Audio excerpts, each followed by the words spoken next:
Father, if I meet a boy and am attracted to him, what is so wrong with making out with him even if I just met him? The answer is it may not be just so wrong, but the point is that the girl's playing with fire. Because if she means she's going to play out in a very, very affectionate way with a semi-stranger, she may find that her gullibility is something that is being taken advantage of. A girl has to realize that just because a fellow might appear to be attractive, this might be a situation of the moth flying into a flame that'll burn it up. Father, can you get venereal disease from having intercourse with one person? The answer is you cannot get venereal disease from having intercourse with anybody who does not have the disease. The person must have the disease first. In other words, venereal disease is spread only from person to person. The germs are so weak that they cannot live outside the body. Should a boy or girl kiss on their first date? I don't know. I'm not the one to say that. And I will absolutely say neither yes nor no. I don't know the boy, I don't know the girl, and I don't know the date. The next question. Father, by way of information, how long does sexual intercourse take? This is probably a question that came from a male. And notice, it is not improper curiosity. We should be innocent, not ignorant. You have a right as teenagers to know the facts of reverential attitudes towards the body. And so often sexual intercourse is pictured as though it's simply heaven on earth. People should realize that sexual intercourse in marriage is really a very selfless thing. There are times when people do not want sexual intercourse, but for the sake of their partner, they wish to symbolize to the partner how much the partner does belong. And this is why you should realize that in marriage counseling, the marriage counselor makes it very clear to husbands and wives that sexual intercourse is not to be something just rushed. This is one of the reasons why teenagers who play around sexually in the lovers' lanes, in the back seats of cars and whatnot, spoil their respect for the body, because the sexual intercourse there is something rushed, and physically the girl is not ready for it. That's why I say that when I talk to husbands and wives, I say that sexual intercourse is something so sacred, so private in marriage, and so tender, that if a husband and wife do not have a half an hour to exchange affection and to take their time, they should not exchange their sacred marital privilege outside of that time. I also tell husbands and wives this is something so sacred, they should make God explicitly the third party to a symbolism so sacred. And husbands and wives will find that they grow closer by the very fact that they exchange their marital right in a spirit of prayer. In other words, sex is not something filthy. Sex is not something ridiculous. Sex is not something we sneer at. It's sacred. No matter what the religious affiliation of the husband or wife may be, they will find their love increases if they explicitly bring God into the picture and thank God for the fact that God gave each of them as a spouse to the other. The next question. If a boy and girl are dating and their relationship becomes more than casual dating and then becomes an engagement, how far can they go with each other sexually? The answer is that they have no more sexual freedom when they are engaged than when they are not engaged.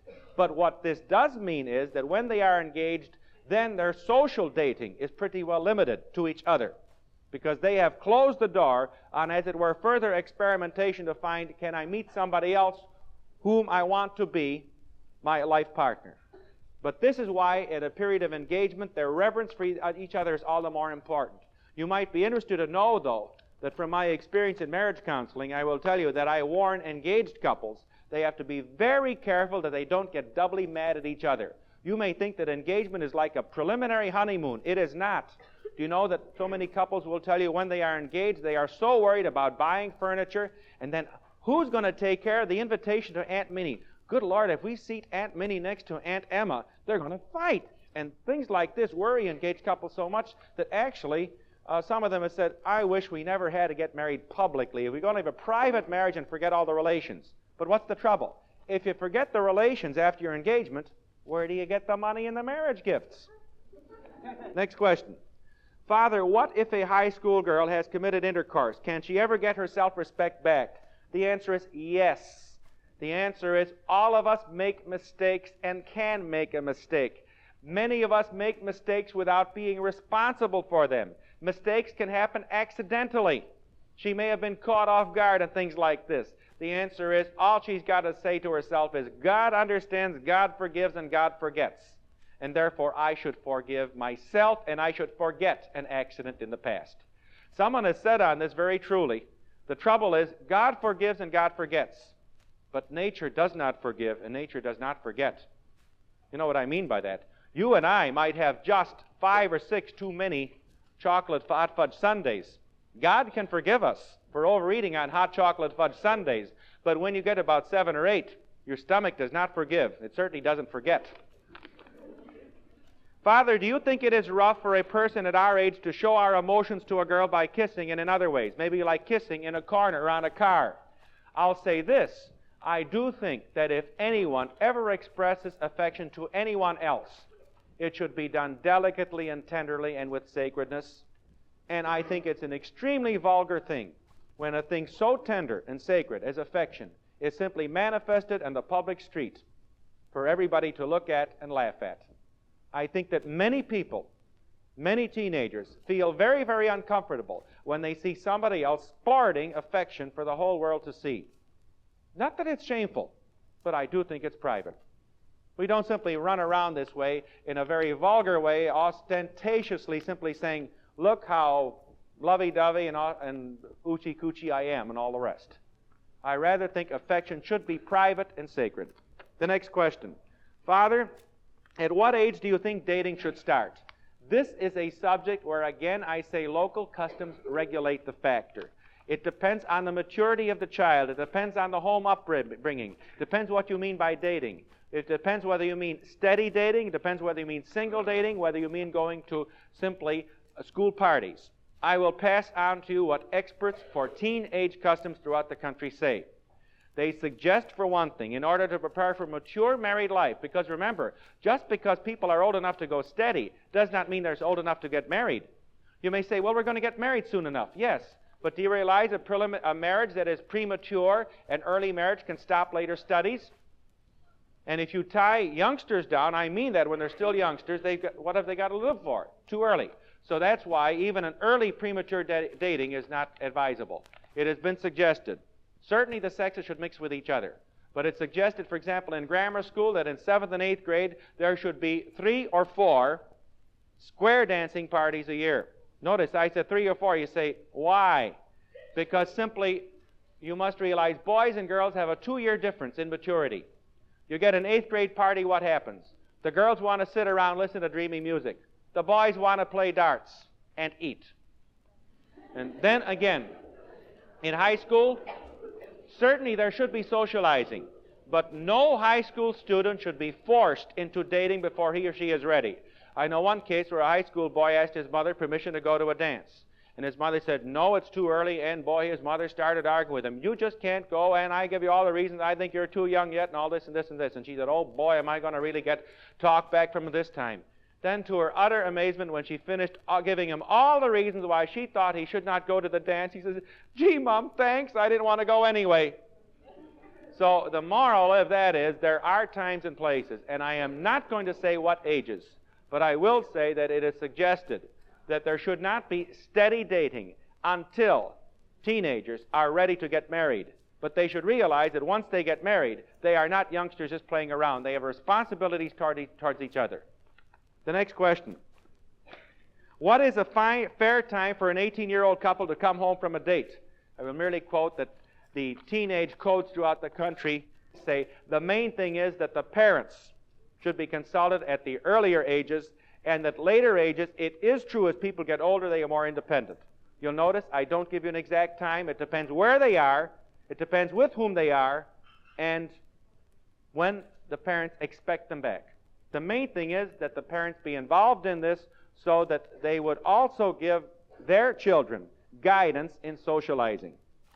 Father, the next question. Why do age differences in teenagers matter so much? Is it true that girls mature faster than boys? Yes.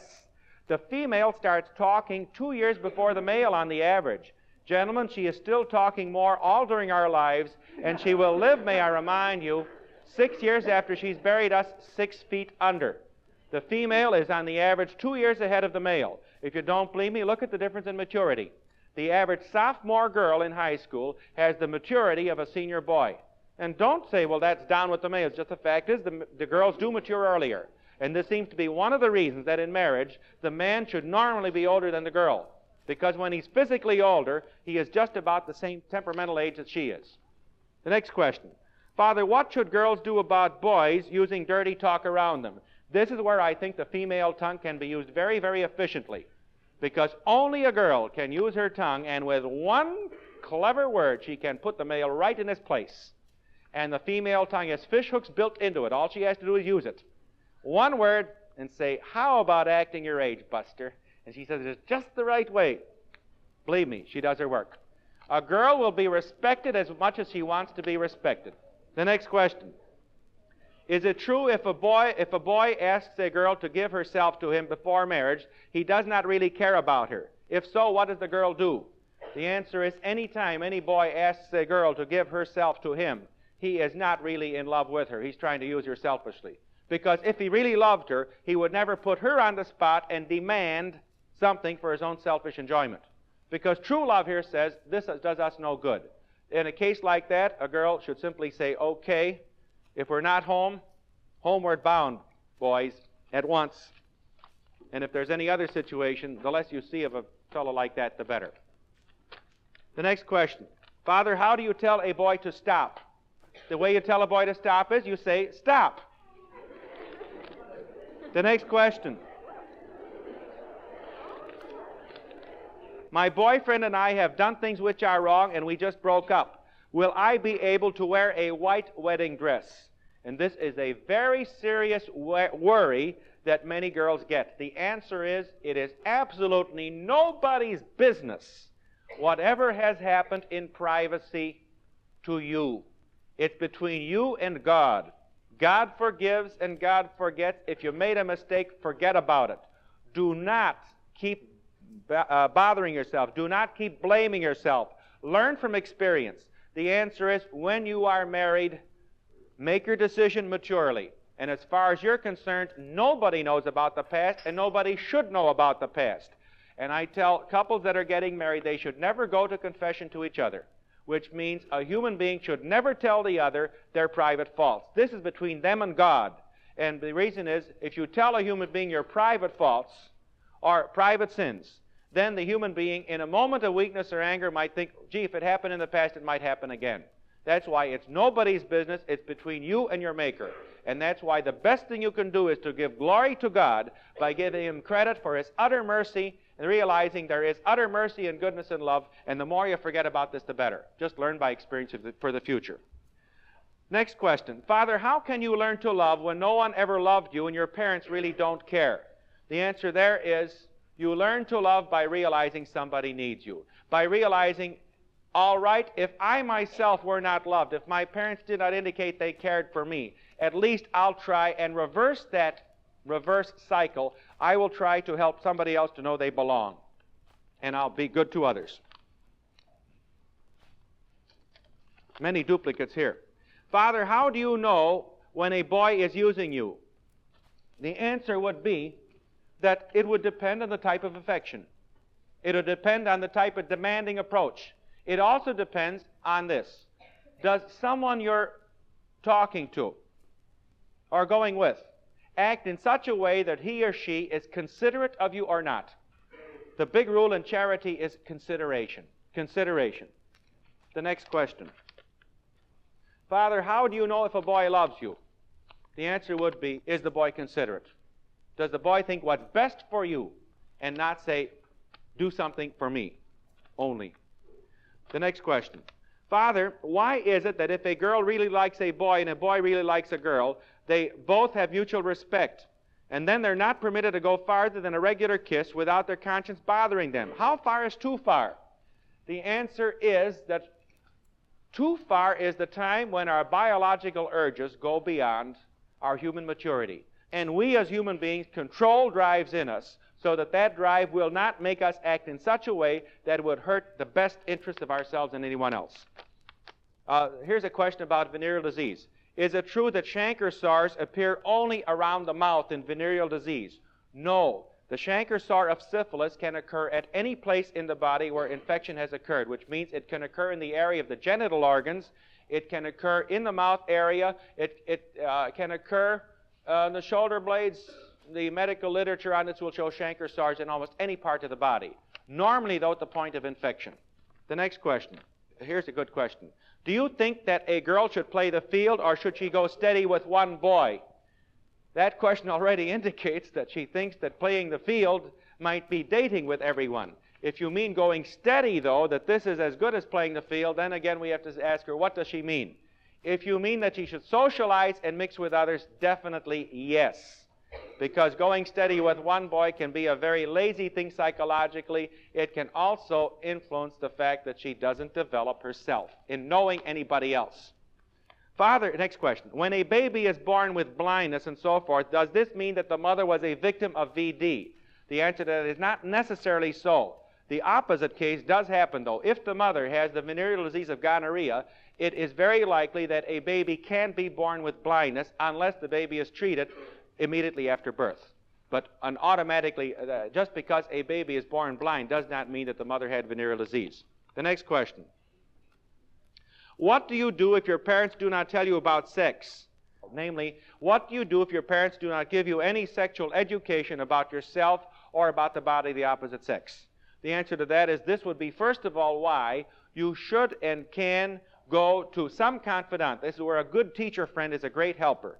A good clergyman friend, or a school nurse, or any older person whom you can trust, who knows you, who respects your privacy, and also who has a positive outlook. Also, this is where you are perfectly justified. As a matter of fact, there is nothing wrong in consulting some of the mature encyclopedia articles on the subject.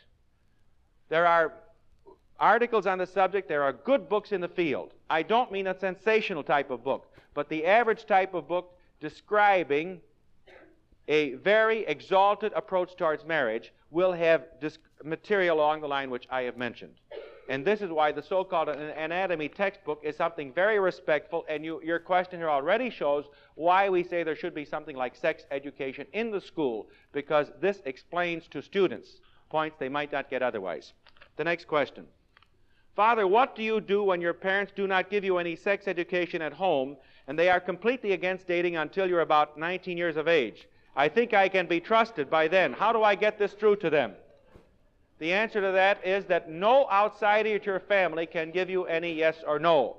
All the outsider to your family can do would be this. Try and explain to your parents as you get older that you do agree with their general approach in respecting you and worrying about your future, but you do try and get them to trust you more. The fact is that as you do get older, you have a right to more independence. But at the point, I would say, of an earlier year, you should not presume that you are free to break the parental ties. This is a question which no outsider can give you an exact answer to. And this is one of the questions I mentioned earlier when I said there are some questions that will come up where I can give you no answer. The next question. Venereal disease. The next, Father, what do you think of rapists? Now, by rape, we mean, of course, and by the way, the reason a question like that would come up because people read about it in the paper and they wonder what attitude should we have. The fact is that the average rapist does not rape a woman just because he wants sexual pleasure. It has been found again and again and again that the criminal rapist more likely is a man who has had some mental derangement, and he very often will look on the act of rape as a way of getting revenge on a woman. It has been found that again and again, many of these rapists think they are getting even with their mother, that they've had a very strong hate of their mother, and they expend this to other women. So this is why so many of them are mentally sick. That's all you can say. The action in itself is wrong, but so many of them are mentally sick. Here's a question. And again, may I remind you, these questions are frank. That's what our purpose is. And we never should laugh at somebody else's question. Why do not parents get syphilis? And the answer to that is because in marriage, since it's a closed circle, if neither parent has a social disease, there is no way for a parent to give it to the other person. This is exactly why we say only promiscuous sexual intercourse spreads the social diseases, because it's spread from one person who's infected to another one. The people that are promiscuous do not have sexual intercourse just with each other. They have it with other people, and that's how they spread it. Father, do you believe that most sexual intercourse cases result from going steady? I have no way of giving you the answer to that, and I would tell you that in general, we have to discount the finding of many of these statistical surveys, because the ones who will tell about their sexual experience are the ones who want to boast about it. All you can say is that usually, if you're going steady, if you keep lighting a fire in the forest, you're going to get a forest fire eventually. This is human nature. Next question. Father, I never had any sexual education. Do you think I am immature concerning sex because I received all of my education simply mouth to mouth, that is, from people talking about it?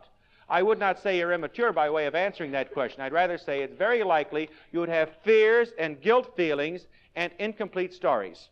Just like the case of the high school girl who asked the question, is it true in one of these meetings, is it true that if a boy kisses you, you get the baby coming out from your belly button? That's all she knew. She thought this was the way pregnancy occurred. The next question. Father, if a husband has intercourse with other women, can he give venereal disease to his wife? The answer would be, this would be a situation of committing adultery, and therefore this would be how any man could get venereal disease and then give it to any other woman he would have intercourse with, including his wife, which is again another reason why there is nothing like marital chastity, the proper use of sexual intercourse, to prevent the spread of venereal disease. The next question. Father, do you think sexual acts outside of actual intercourse are a sin? The point there to mention is this. Normally, the way human nature is built, the sexual acts that precede intercourse prepare for it. And this is why you normally do not prepare for intercourse and stop there. Human nature eventually goes all the way. This is the reaction again and again in the constant experience. Next question. Father, one time the boy acts like he likes you. The next time you see him, he ignores you. What do you do in a case like that? Don't tell me to forget him, because I cannot. The answer to that is that once a girl starts chasing a boy, she is going to be losing her self-respect. And once she starts chasing a boy, I don't think he's going to be worth it if she thinks she's going to hold him. The trouble is, too many girls may think that I've got to get him at any cost. Instead, they should simply say, is he worth chasing? I'm not telling you to forget him. All right, you can't. But you'll say, is he worth chasing? The next question. Father, what do you think of nudist colonies? My answer to that, I think nudist colonies are a bare fact. So,